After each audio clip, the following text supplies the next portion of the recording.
grupo rin ng Yes. ng tao at in-endorse na naman ng isang mambabatas. Opo. Pangatlo ganun din, Opo. December 19, 2024. Mm. Ngayon, hindi nila ginalaw. Sabi ng sagot ni Vice President Sara na totoo naman, sarili niyong tuntunin, hindi ninyo sinunod eh. Ano yung nasa tuntunin? Kapag kanya mayroong nag-file ng verified complaint sa opisina ng Secretary General, immediately i-refer niya sa opisina ng Speaker. Immediately, ha? Hindi ginawa. Kasi pagka, halimbawa, ipinayin ngayon, kunyari yung immediate is within 3 days. Kunwari lang. Opo.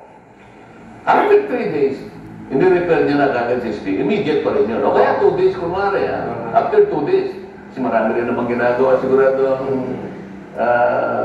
Secretary General. Boss, bigyan nyo naman ako ng 2 days naman. Yun ang immediate para sa akin. And hindi, dami ko rin namang sagutin sa buhay. After 2 days, ang sinasabi, immediately. So, after 2 days, ginano niya. Pagkaraan naman na ito ay matanggap ng opisina ng Speaker, meron siyang 10 session days para i-repair. Para ilagay sa order of business. Mayroon pala talagang... may mechanism yan. Isasama mo siya sa order of business. Kasi ibabagsak niya sa Committee on Rules. Ang rules ang maglalagay sa order of business.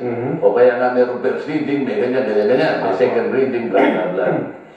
Pagkatapos na ito'y mailagay sa order of business, o tinabasa yung impera, sasabihin ng kung sino yung presiding officer, to the Committee on Justice, yun na yun. Kasi within 3 session days naman, pagkatapos na mailagay sa order of business, kailangan i-refer mo sa Committee on Justice. So, tatlo yun eh.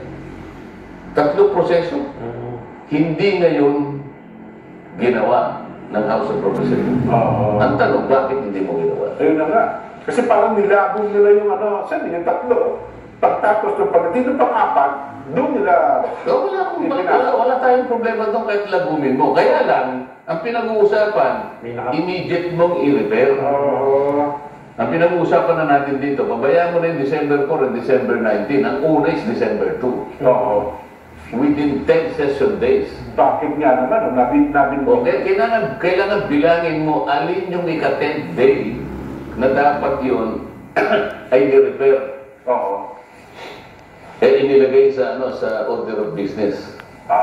So yun ang punto na sagot po ni Bibing. Hindi, tama yun eh. Opo. Kasi yung rules namin sa House of Representatives, kinopia word for word sa Constitution, ganoon din na nakalagay.